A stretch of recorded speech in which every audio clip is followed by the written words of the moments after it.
그 사람들은 후안이 얘기해준 그대로였다. 여긴 매우 영국적인 세계였다. 집주인 아리오스티시와 멕시코 여자로 가장한 나의 이국적인 동포 리처드슨 부인 같은 몇몇 외국인 경마 애호가만이 그 세계에 합류해 있었다.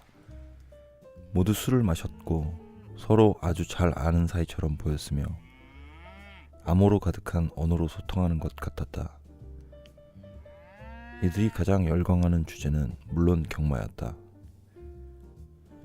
어쩌다 나는 리처드슨 부인이 있는 그룹에 앉게 되었고 나쁜 소녀와 그녀의 남편을 포함해 몇몇 사람이 얼마 전에 아랍 족장이 제공한 개인 비행기를 타고 두바이에 갔다 왔다는 사실을 알게 되었다.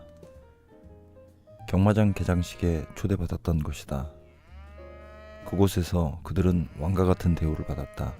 그들은 흔히 무슬림은 술을 마시지 않는다고 하는데 가난한 무슬림은 그럴지 몰라도 다른 사람들, 가령 두바이의 경마 애호가들은 술을 마셨으며 초대 손님들에게 최고급 프랑스 와인과 샴페인도 대접했다고 말했다. 그 기나긴 밤 내내 나는 리처드슨 부인과 얘기를 나눠보려 노력했지만 한마디도 제대로 주고받지 못했다. 내가 예의를 갖추고 다가갈 때마다 그녀는 누군가에게 인사해야 한다거나 식당이나 바에 가야 한다거나 또는 친구와 조용히 할 얘기가 있다며 나를 피했다. 심지어 나는 그녀와 시선을 주고받을 수 없었다. 그녀는 내가 눈으로 계속 자기를 쫓고 있다는 걸 알면서도 절대 나를 쳐다보지 않았다. 오히려 내게 등을 돌리거나 옆모습만 보여주었다. 후안 바르토가 내게 해준 말은 사실이었다. 그녀의 영어는 초보 수준이었고 가끔 실수를 많이 해서 도저히 무슨 말인지 알아들을 수 없었다. 그럼에도 그녀는 무척 발랄하고 자신있게 말했으며 라틴 아메리카 음악을 떠올리게 하는 말투는 아주 매력적이고 표현력이 뛰어나 사람들의 호감을 불러일으켰다. 대화의 틈을 메우기 위해 그녀는 다양한 제스처와 표정을 섞어 말했는데 더할 나위 없이 귀여워 보였다. 스터바드 부인의 조카 찰스는 매력적인 청년이었다. 그는 후안을 알게 된 뒤 페루를 여행한 영국인이 쓴 책들을 읽기 시작했다고. 쿠스코에서 휴가를 보내고 마추픽추 트레킹을 할 계획이라고 내게 말했다. 그리고 함께 가자고 후안을 설득했는데 그 여행에 합류한다면 대환영이라고 했다. 새벽 2시경이 되자 사람들은 아리오스트 씨에게 작별 인사를 하고 떠났다. 끊임없이 마셔댄 샴페인 때문에 갑작스러운 충동이 인 나는 통역사라는 직업에 관해 함께 대화를 나누던 한 커플에게서 빠져나왔다. 그리고 집주인의 마구간에서 스타급 말 가운데 하나인 벨리코소의 전신 조성화를 보여주겠다며 날 서너 번이나 거실로 끌고 가려 한 후안 바레토도 피해버렸다. 물론 그건 내 친구의 작품이었다. 나는 거실을 지나 리처드슨 부인이 있는 쪽으로 걸어갔다. 그리고 힘껏 그녀의 팔을 잡고 그녀 주위에서 다정하게 미소 짓고 있는 사람들로부터 억지로 끌어냈다. 그녀는 입술을 일그러뜨리면서 몹시 불쾌하게 나를 쳐다보았다. 그녀를 알게 된 후 처음으로 그녀의 입에서 욕설이 튀어나왔다. 이건 놓지 못해? 이 연병할 짐승아. 그녀는 이를 악물고 속삭였다. 이 손 놓으란 말이야. 너 때문에 내가 곤란해지길 바래?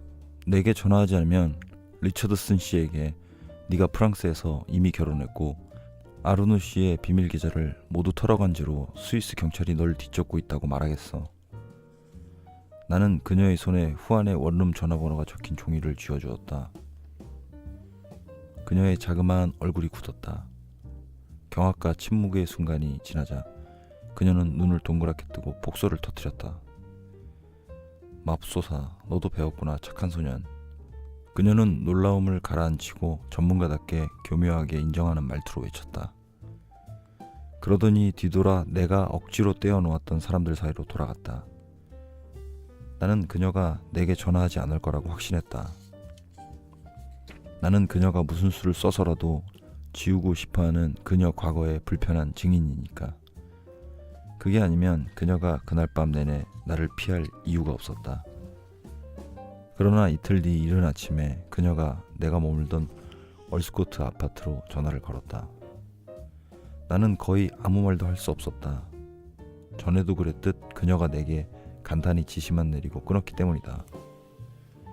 내일 오후 3시에 러셀 호텔에서 만나. 어딘지 알아? 대형 박물관 근처 러셀 광장에 있어. 여긴 영국이니까 영국인처럼 시간을 지켜줬으면 좋겠어. 나는 그곳에 30분 일찍 도착했다. 손에 식은땀이 났고 숨쉬기도 힘들었다. 그곳보다 더 훌륭한 약속 장소는 있을 수 없었다. 긴 복도와 건물 외관을 과장되게 멋을 부린 동양 스타일로 꾸민 좋은 시절의 낡은 호텔은 거의 텅 비어 있었다. 특히 반은 천장이 높고 벽이 나무널로 장식되어 있었으며 테이블이 드문드문 놓여 있었고 칸막이 자리도 있었다. 또 두꺼운 카펫이 깔려 있어 발소리와 대화 소리가 잘 들리지 않았다. 카운터 뒤에선 웨이터가 이브닝 스탠더드를 읽고 있었다. 그녀는 약속 시간보다 몇 분 늦게 도착했다.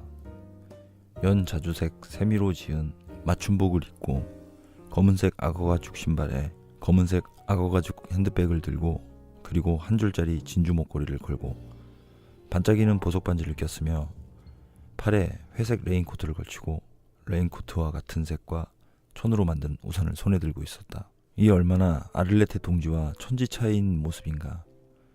그녀는 내게 인사도 미소도 악수도 건네지 않고 곧바로 내 맞은편 의자에 앉더니 다리를 꼬고 나를 호되게 비난했다. 그날 밤 넌 멍청한 짓을 했어. 도저히 용서받을 수 없는 짓이야. 넌 내게 한마디도 건네지 말아야 했고 내 팔을 잡지도 말아야 했어. 나한테 아는 사람인 양 말을 걸지 말아야 했다고. 넌 나를 위험에 빠뜨릴 수도 있었어. 날 모른 척해야 했다는 거 몰랐어? 도대체 머리는 어디에 두고 다니는 거야, 리카르도. 나쁜 소녀였다. 의심의 여지 없이 4년 동안 만나지 못했는데도 그녀는 내게 그동안 어떻게 지냈느냐고, 그동안 무슨 일을 했느냐고 묻지 않았고 심지어 미소도 짓지 않았으며 다시 만나게 되어 반갑다는 다정한 말도 하지 않았다. 그녀는 아무것도 신경 쓰지 않고 자기가 하고 싶은 말만 했다. 아주 예쁜데 나는 감정에 북받쳐 간신히 그녀에게 말했다. 네가 아르누 부인이라고 불리던 4년 전보다 더 멋져. 그러니 지난밤에 내게 퍼부었던 욕과 지금의 무례한 말도 용서할게. 게다가 네가 알고 싶어 할지 모르겠지만 난 아직도 널 사랑해. 그동안 있었던 모든 일에도 불구하고 여전히 너를 미치도록 사랑해. 그 어느 때보다 말이야. 우리가 만났던 마지막 날 밤에 네가 기념으로 남겨놓은 칫솔 기억해? 바로 이거야. 그때부터 나는 어디를 가든 이걸 주머니에 넣고 다녀. 너 때문에 물씬 숭배자가 되어버렸지. 이렇게 예쁘게 잘 있어줘서 고마워. 그녀는 웃지 않았지만 그녀의 진한 꿀색 눈에서는 옛날과 마찬가지로 냉소의 빛이 번쩍였다. 그녀는 칫솔을 집어 자세히 살펴보더니 내게 다시 돌려주며 도대체 무슨 소리를 하는지 모르겠네? 라고 중얼거렸다. 그녀는 아무 꺼리낌 없이 내가 그녀를 마음껏 쳐다보게 놔두었고 동시에 나를 유심히 살폈다. 나는 그녀를 위에서 아래로, 아래에서 위로 천천히 훑으며 그녀의 무릎과 목과 이제는 밝은색 머리카락에 반쯤 덮인 작은 귀와 잘 관리된 손과 투명 매니큐어를 칠해 광택이 나는 긴 손톱과 좀 더 날카로워진 듯한 코를 바라보았다. 그녀는 내가 손에 키스할 때도 익히 그래왔듯이 무심하게 있었고 나의 행동에 반응하는 최소한의 제스처도 취하지 않았다. 어제 내게 한 협박 진심이었어? 마침내 그녀가 물었다. 진심이었어. 나는 그녀의 손가락과 손가락 마디, 손등과 손바닥에 키스하며 말했다. 세월이 흐르면서 나도 너처럼 되었어.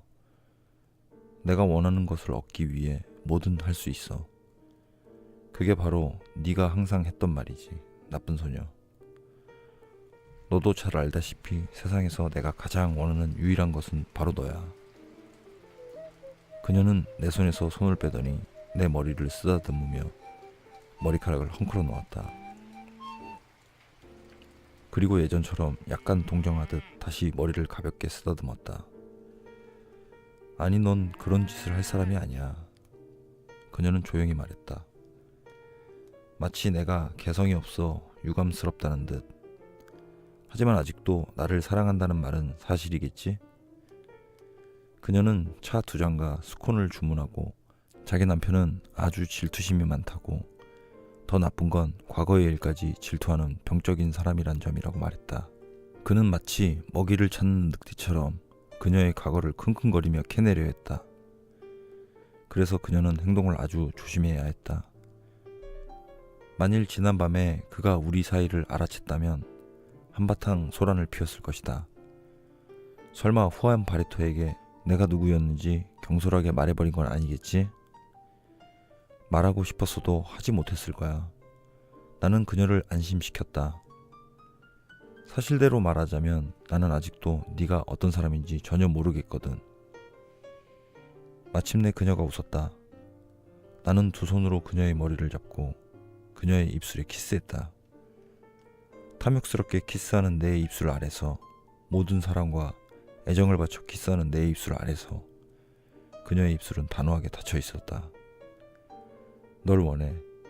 나는 그녀의 귓가에 속삭이면서 귓볼을 살짝 물었다. 넌 그 어느 때보다 예뻐. 널 사랑해. 내 영혼과 육체를 모두 바쳐 널 사랑하고 싶어. 지난 4년 동안 너만을 꿈꿨어.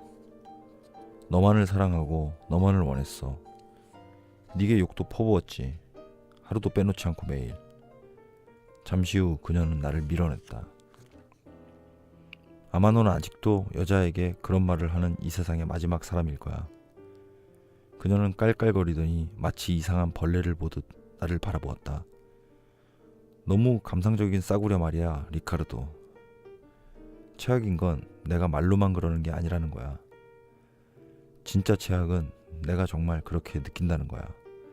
넌 나를 텔레비전 드라마 속 인물로 만들었어. 너 외에 누구에게도 이런 말을 해본 적 없다고. 지금 우리 모습은 아무에게도 들켜서는 안 돼. 그녀가 갑자기 말투를 바꾸었다. 아주 심각하게. 난 내 남편이 질투로 발작해 고통받는 걸 원치 않아. 이제 그만 가봐야겠어, 리카르도. 널 다시 만나려면 또다시 4년을 기다려야 하는 거야? 금요일에 만나. 그녀는 바로 대답했다. 그리고 짓궂은 미소를 지으며 다시 내 머리카락을 어루만지다가 과장된 태도로 멈추고 덧붙였다. 여기에서 만나.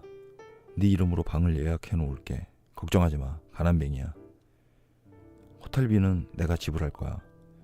위장해야 하니까 작은 여행 가방이라도 가져오도록 해. 나는 알겠다고. 하지만 방값은 내가 내겠다고 말했다. 나는 통역사라는 정직한 직업을 기둥서방이라는 직업으로 바꿀 생각은 추호도 없었다. 그녀는 또 깔깔거렸다.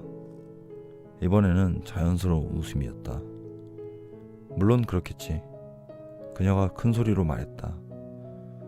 넌 미라플로레스의 신사이고 신사는 여자에게 돈을 내게 하지 않으니까. 그녀는 다시 내 머리카락을 쓰다듬었다. 나는 그녀의 손을 잡고 키스했다. 넌 내가 호모 같은 후안 바리토가 빌려준 얼스코트의 그 초라한 집에서 너와 잘 거라고 생각했던 거야? 아직도 내가 최상류층에 있다는 걸 깨닫지 못한 모양이구나. 그녀는 내게 자신이 나간 다음 15분 후에 나가라면서 데이비드 리처드스는 무슨 일이든 할 수 있다고. 심지어 내가 런던에 올 때마다 간통 전문 사설 탐정을 고용해 미행시킬 수도 있는 사람이라고 지적했다. 그러고는 그곳을 떠났다. 15분 뒤에 호텔에서 나온 나는 지하철을 타는 대신 구름이 뿌옇게 끼고 간간히 이슬비가 흩뿌리는 하늘 아래를 한참 동안 걸었다. 나는 트라팔가 광장에 이르렀고 세인트 제임스 공원과 그린파크를 가로지르며 축축한 풀잎 냄새를 맡았고 커다란 떡갈나무 가지에서 뚝뚝 떨어지는 빗방울을 보았다. 그런 다음 브롬프턴가를 걸어서 내려갔고 1시간 반 후에 피로에 지쳤지만 행복한 마음으로 필비치 가든스에 도착했다. 오랫동안 걸은 덕분에 마음이 가라앉았고 뉴마켓에 다녀온 뒤부터 지속됐던 혼란스러운 감정과 흥분을 떨쳐버리고 차분하게 생각할 수 있었다.